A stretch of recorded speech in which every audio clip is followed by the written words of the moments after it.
लग्नाचा सोहळा आनंदाचा स्पेशल पार्टनर कोपुरम कुंकू आणि हळदी पावडर या भक्तिमय सोहळ्यात मी सर्वांचं मनोभावे स्वागत करते. अष्ट म्हणजे 8, वक्र म्हणजे वाकडे. याचा अर्थ असा होतो की ज्याचे शरीर 8 ठिकाणी वाकडे आहे त्याला अष्टवक्र असं म्हटलं जातं. याची एक कथा सांगितली जाते. उदालक नावाचे एक ऋषी होते. त्यांचा शिष्य कहोड नावाचा होता. उदालक ऋषींच्या कन्येचं नाव होतं सुजाता. त्या सुजाताचा विवाह कहोड याच्याशी झाला. ज्यावेळी सुजाता गर्भवती होती त्यावेळेस रात्रभर कहोड हे वेदपाठ करत असे. एके दिवशी तिच्या गर्भातील पुत्र आपल्या तुम्ही रात्रभर जे वेदपाठ करत आहात योग्य नाही. कहोड याला राग आला आणि त्याने त्या मुलाला शाप दिला. तू गर्भातच असताना असे वाकडे बोलतोस तर तू बाहेर आल्यानंतर तुझे शरीर 8 ठिकाणी वाकडे होईल. म्हणून त्यांना अष्टावक्र असं नाव पडलं. अष्टावक्र ऋषींनी अष्टावक्र गीता सांगितली. एके दिवशी अष्टावक्र जनक राजाच्या दरबारात गेले. राजाला अनेक प्रश्न विचारले आणि ज्ञानाचं महत्त्व पटवून दिले. अष्टवक्र गीता ही शिकवली. यामध्ये 20 प्रकरणं आणि 299 श्लोकांची ही गीता आहे. अष्टवक्र कथेचा अर्थ असा होतो की शारीरिक अपंगत्वामुळे तुम्ही ज्ञानापासून परावृत्त होऊ नका. शारीरिक कमतरता असून देखील अष्टवक्रने ज्ञान मिळवले आणि जगालाही ज्ञानाचा मार्ग दाखवला. चला तर मग माऊली सुरुवात करूया आजच्या कथेला. आजच्या कथेचं नाव आहे मोगरा फुलला. आजची कथा सादर करतील निरूपणकार श्री गणेश महाराज शिंदे. जय जय राम कृष्ण हरी, जय जय राम कृष्ण हरी, जय जय राम कृष्ण हरी, जय जय राम कृष्ण हरी, जय जय राम कृष्ण हरी, जय जय राम कृष्ण हरी, जय जय राम कृष्ण हरी,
नशिबवान मंडळी आहोत.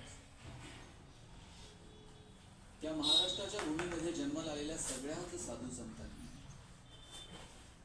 आपल्याला जगण्याची एक नवी दिशा दिली, एक नवा मार्ग दाखवला. आणि विशेष कौतुक आहे की या वारकरी संप्रदायानं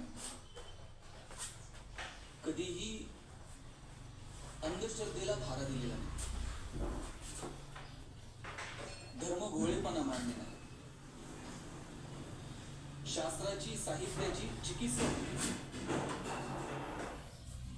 आणि मग हे सगळं तत्वज्ञान तुमच्या माझ्या हाती दिलं. अगदी पूर्वापार पासून जर आपण पाहत आलो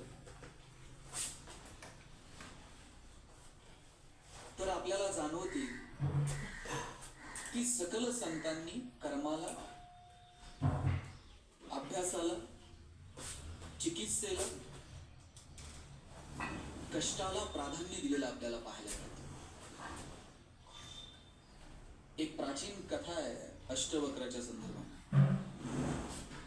अष्टवक्र जेव्हा आईच्या गर्भामध्ये होते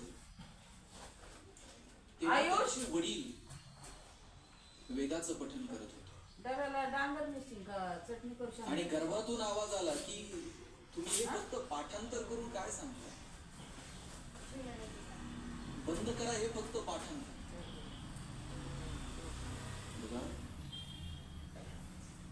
अष्टवक्र जेव्हा गर्भात होते तेव्हा गर्भातून आवाज आला आणि वेद पठन करणाऱ्या वडिलांना इतका राग आला की त्यांनी गर्भात असणाऱ्या अष्टवक्रांना शाप दिला की तू जन्माला येतानाच 8 ठिकाणी तू वाकलेलास आणि त्या परिस्थितीमध्ये अष्टवक्र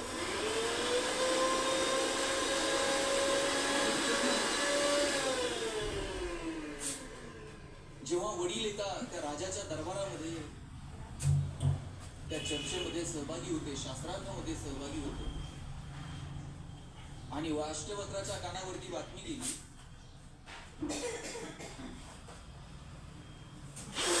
शास्त्रार्थामध्ये ठरतायत तेव्हा त्या सभेमध्ये स्वतः अष्टवक्र सहभागी झाले आणि अष्टवक्र जेव्हा त्या सभेमध्ये सहभागी झाले पहिल्यांदा जेव्हा सगळ्यांनी अष्टवक्राला पाहिलं राजासहित सगळेजण हसायला लागले. अष्टवक्राने त्या सभेकडे असं डोळे विस्तारून पाहिलं आणि तोही हसत हसत म्हटला, तो आपल्या वडिलांना म्हणतो, तुम्ही कुठे शास्त्रार्थ करत आहात? शास्त्रार्थासाठी अपेक्षित असणारी विद्वत्ता पांडित्य मला इथे कुठेच दिसत नाही. इथे तर सगळेच चर्मकार आहेत. सगळेच चर्मकार आहेत. राजालाही विशेष वाटलं आणि मग राजाने अष्टवक्राला विचारलं की तुम्ही असं काय संबोधित करताय की इथे सगळेच चर्मकार आहेत? तेव्हा अष्टवक्र म्हणत आहे की इथे सगळेच माझ्या चमडीकडे पाहून असतात. इथे फक्त चामडीचं परीक्षण होतंय असं मला दिसतंय. इथे अंतरात्मा आणि तुमच्या विद्वत्तेशी कोणालाही नाही. जेव्हा लोक वरवर पाहून तुमच्याविषयी अंदाज बांधायला तुमच्या विद्वत्तेविषयी, तुमच्या भावाविषयी, तुमच्या भावनेविषयी, ईश्वराप्रती असणाऱ्या तुमच्या प्रेमाविषयी, तुमच्या सामाजिक शहाणपणाविषयी कोणताही विचार न करता समाज जेव्हा तुम्हाला वेठीला धरतो आणि तुमचं परीक्षण एका ठराविक चौकटीत होतं, सगळ्याच विद्वानांना, सगळ्याच सामाजिक भान ठेवणाऱ्या माणसांना त्रास झालेला आपल्याला इतिहासात तो त्रास संतांनाही झाला. तुम्ही बरोबरच्या रूपानं तुम्ही तुमचं पांडित्य, तुम्ही तुमची विद्वत्ता मिळवू शकत नाही. तुकाराम महाराजांनी तर शेकडो वर्षापूर्वी जाग विचारला. ते सांगतात अर्थे विना पाठांतर कासे करावे, व्यर्थेचे मरावे करते. शेकडो वर्षापूर्वी तुकोबरायांनी सांगितलं अर्था विना पाठांतर करून तुम्ही घुकून घुकून मरून जा. समजून घ्या, जी मुलं, तरुण मुलं ही कथा ऐकतात, विद्यार्थी जर ऐकत असतील, म्हणजे तुम्हाला सगळ्यांना विनंती आहे, तुम्ही आज शिक्षक तुम्हाला सांगतात की तुमचे कन्सेप्ट क्लिअर असले पाहिजे. नुसतं पाठांतर तुम्ही करू शकता. शेकडो वर्षांनी सांगितलं कोणतीही असाध्य गोष्ट अभ्यासाच्या ते तुम्हाला मनापासून करावं. साध्य ते साध्य करिता सायास, कारण अभ्यास होत होता. आणि आता आम्ही पोरांच्या मागे हंटर घेऊन लागलो, फक्त त्यांनी मार्क मिळवले पाहिजे. एकाच दिवशी वर्तमानपत्रात आलेल्या 2 बातम्या मी सांगतो. सांगलीमध्ये आटपाडी इथलेच एक प्रसंग घडलेला आहे. नीटच्या सराव परीक्षेमध्ये मुलीला कमी मार्क मिळाले. चिडलेल्या वडिलांनी त्या मुलीला मारलं आणि त्या मारहाणीमध्ये तिचा जीव गेला. एखादी परीक्षा क्रॅक करणं, एखादी एक्झाम पास होणं, ठराविक एखाद्या कोर्ससाठी ठराविक एखाद्या कॉलेजला नंबर लागणं, एवढंच शिक्षणाचा अर्थ आहे. एखादी एक्झाम जर तुम्ही पास झाला नाही तर तुमचा एखादा मार्ग बदलतो. पण जिथे रागात तुम्ही एखाद्या मुलीला मारता आणि तिचा श्वास बंद होतो, तिच्या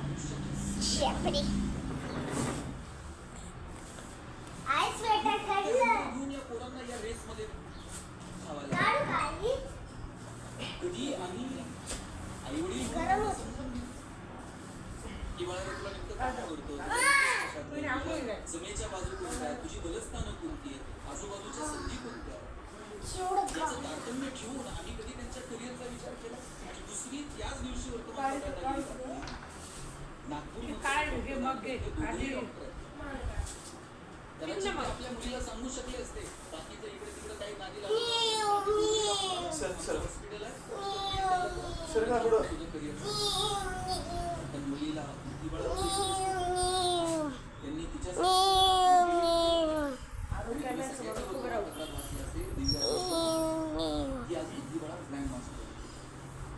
मला सांगायचं काय आपण सगळे एकमेकांपेक्षा वेगळे आहोत. आपण आपल्यातलं वेगळे पण ओळखलं पाहिजे. आपण आपली आपली भूमिका ठरवली पाहिजे. कुणी कोणासारखं असूच शकत नाही. संतांना पक्क ठाऊक आहे. पप्पा फोन आला. कर्मकांडामध्ये अडकलेल्या समाजाला फोन आला पप्पा. असेल पण आपल्याला पप्पा फोन आला. त्यांची भूमिका स्पष्ट आहे. उचलू का? हे बंड पुकारल्यानंतर आपल्याला समाज